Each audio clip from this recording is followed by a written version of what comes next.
Today's meal prep: homemade rosemary herb butter, homemade whipped cream, roasted garlic, buttermilk brined chicken with the leftover buttermilk from the homemade butter, granola that smells divine and needs to cool for the next hour, and then a sourdough sandwich.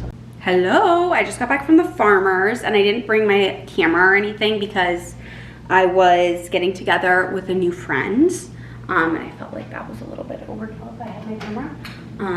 But I'm going to get my stuff unloaded from the market and then do a nice batch of worky work.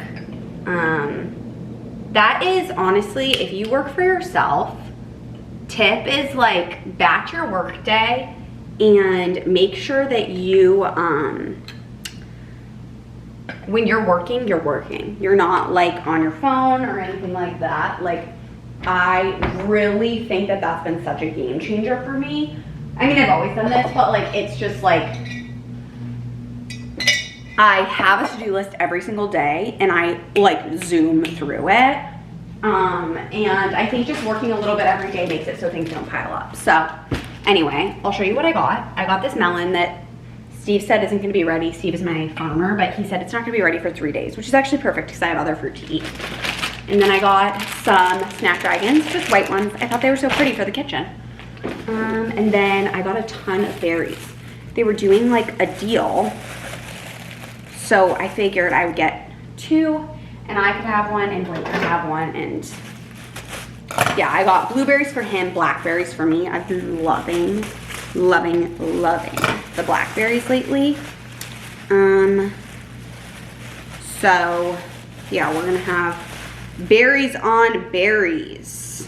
And then, see, this is the thing that's annoying, is they all get, okay, so we've got blackberries and blues. Love it. And then I got 2 baby zucchinis for dinner tonight. I got some onions because I'm gonna make at some point this week caramelized onions, probably Thursday. Blake has a work dinner tomorrow night. So I actually thought I'm probably just gonna go have dinner at the bar somewhere. Maybe invite a friend, maybe not, I don't know. And then I got some shallots because I love to have these for cooking meats. And I ran out yesterday. So that's all we got. And now it's time to get some work done. So I'll talk to you guys in a little bit. If you can get your hands on baby artichokes this year, they are it, trust me. Blake's job. Just a little MWH water aerobics. I'm currently getting ready to start prepping dinner, but I wanted to show you guys my little kitchen corner because I think it looks so cute. This is a melon that won't be ready till tomorrow, but I have some snapdragons here, and then I just have my little candle lamp situation that I love. I don't know where I got this, but I genuinely think they sell them on Amazon, these things. And then a little Climbing Tuscan rosemary, Stephanie Mathias, I think, I believe, and then just a vegetables book. But I just love the way that the layered lights look. You guys, I made us Armitage Ale House inspired sticky date cakes. And Blake, do you think that this is one of the best desserts I've made in years? Because I think it might be my favorite I've made, at least this year. Maybe your best. It's really, really, really good. We're obsessed. We're just sitting here enjoying them because they're so good. I did, yes, I found it. Blake hates this. We're in his working area. He doesn't want to run into someone he knows. We're at Espresso and Milk. I just got a nitro. Hello. I just had the best morning. I went and met Blake for coffee at Espresso and Milk, which is a coffee shop over by his office. And he has spoke so highly of it. Oh, you guys, I am obsessed. Best coffee in the city, I think.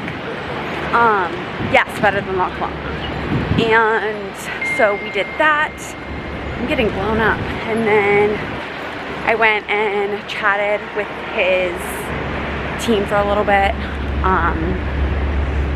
at his office, and then I went to the Daily Plaza Market and got a bunch of stuff, and it was so great. And one of my friends tells me that that's the best farmer's market, and she's as much of a farmer's market aficionado as I am, and I could not agree more. I never go over to the Loop because I just don't love it over there, but actually vibes were fire, so I really enjoyed it.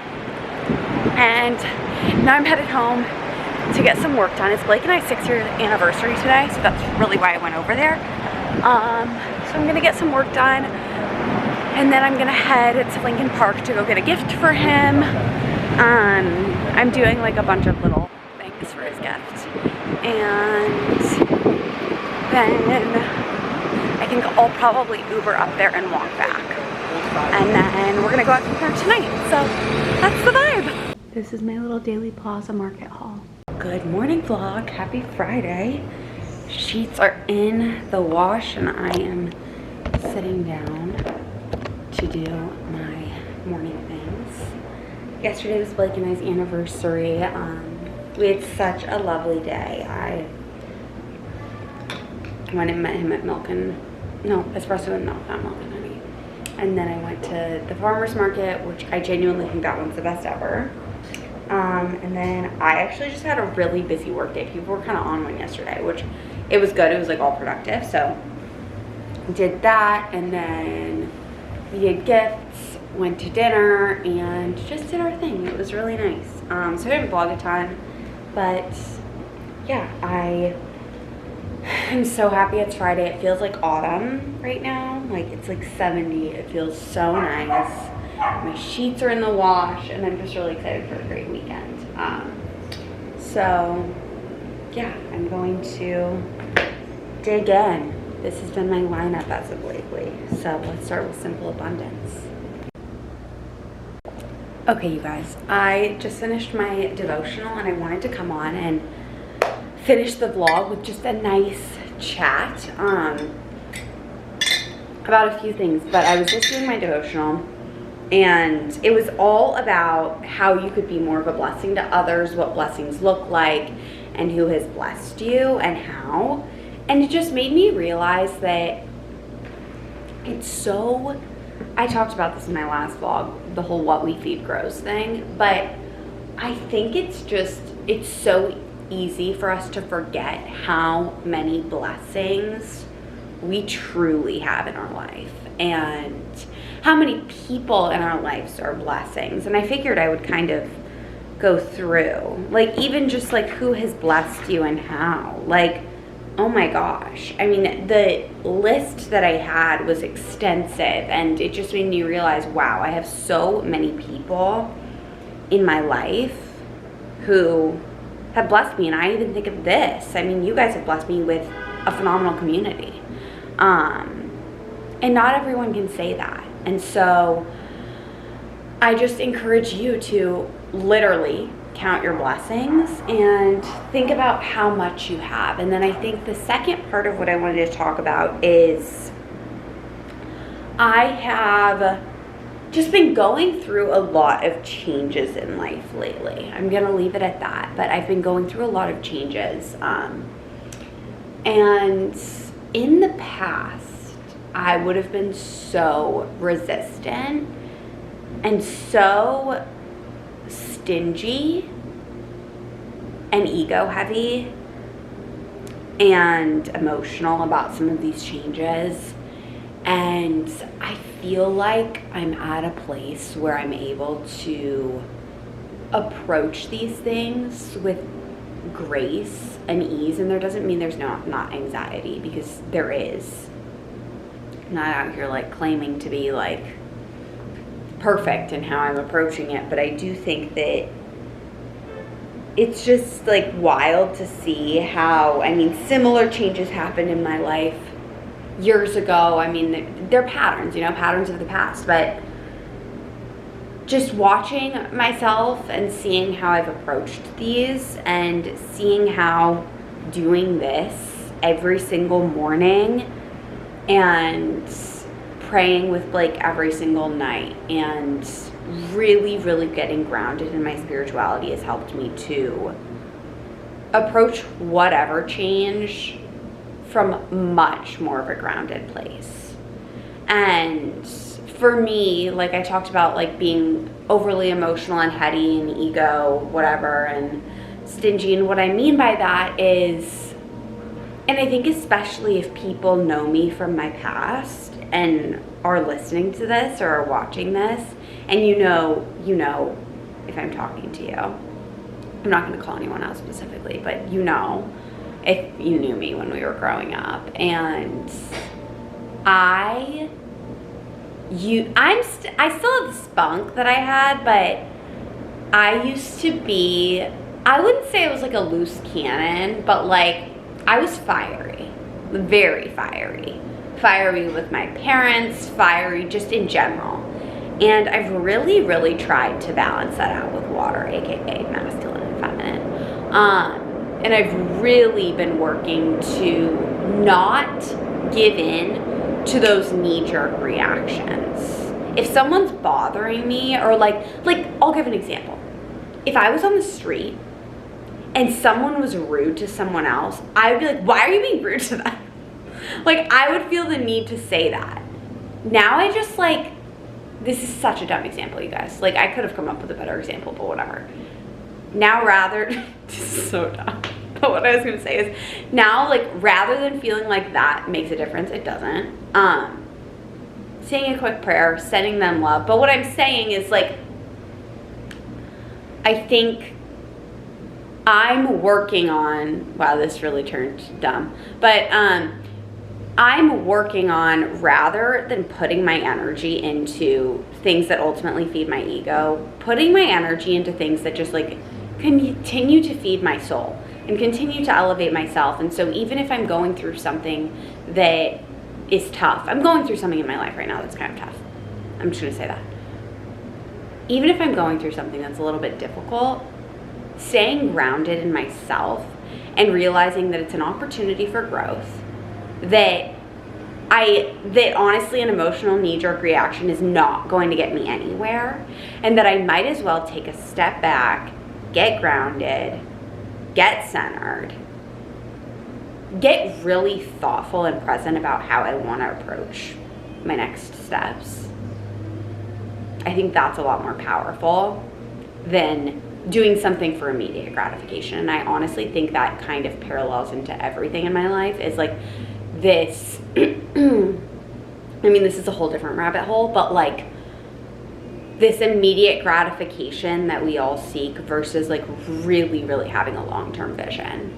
And I think social media, and I think seeing people, I mean, listen, I'm pro social media. I just am pro social media with boundaries. Which we all know how I feel about the word boundary, but I really haven't found a better word for it. But you know what? I'm not pro anything overconsumption, and I think oftentimes people tend to overconsume social media and not even realizing they're doing it. But when you see all of these people with all of these things, it's really hard to not be like, I want that, and I want that now, and I want that immediate gratification. And something that Blake and I have been talking about a lot is just like building and growing. And frankly, you're not able to build a city if you just want a fucking townhouse. That was also a really, wow, my analogies are fire this morning. But it's true. You're really not able to build something substantial if you're just focused on the next best thing. And for me, I can be so like, oh my gosh, I want this and I want it now. And I think one beautiful thing that Blake has taught me is like, dude, tortoise in the hare, you know? Like, take it slow, take it easy, be thoughtful, be consistent, and things come. Whether that's material things, whether that's opportunities. Right now I'm talking more about opportunity, but I mean, it can be anything. But honestly, I think it's just another time, as I was just talking about with that other situation, to go inward And I keep thinking of the Hermit tarot card, but the Hermit's all about just like solitude, going inward, reflecting, staying in your own fucking lane, which is something that I struggle with. But I will say, I think I've gotten a lot damn better at it. And I think the biggest part of all of this for me, is just like really trying to gain some self-awareness. Easier said than done. Easier said than done. But anyways, that whole monologue was basically an ode to my mornings, because I really think starting the day with this big old stack of shit has changed the game for me. But you know why it has? Because I'm consistent. But it's 10 minutes every day. So, sometimes, I can't believe I'm going to say this, but sometimes, you guys, when I am doing my morning things and like, or if I'm like talking about like God or like the universe or spirituality or any of this shit and trying to sell you guys on it, like even like Jesus CEO, whatever, I feel like a Jehovah's Witness. And I'm like, I really hope that they don't think I'm like trying to like, I'm not saying Jehovah's Witnesses are scammy, but like, I don't think they are at all. But actually, I don't know anything about them, to be completely honest. But I'm just saying, I hope you know that I'm literally speaking from my own experience, and I'm talking to you guys about this because it's just like, especially with these few situations in my life, I'm like, wow, this is like, I am really proud of myself as to how I'm reacting. So anyway, that was a lot. But I love you guys to the moon. I'm gonna end this vlog. I'm about to do a Pilates and then put some sheets on my bed because my sheets are almost done. And then I'm gonna go meet Blake at Espresso and Milk. If you live in Chicago, you guys, Espresso and Milk is so good. It's better than La Colombe. I don't think I'll like give up La Colombe because I will say like La Colombe's more convenient for me. I don't love the Loop, but on a weekday, honestly, the Loop is kind of popping and it makes me really happy that people are like back to life again. Like it feels like people are back in the office. I love that for them, you know, for them. I love that. But yeah, so I'm gonna go there and get one of their cold brews with like cream. It's so good. Their coffees are phenomenal. So yeah, that's the plan. But I'll see you in my vlog that's gonna start in 2 seconds. Love you, bye.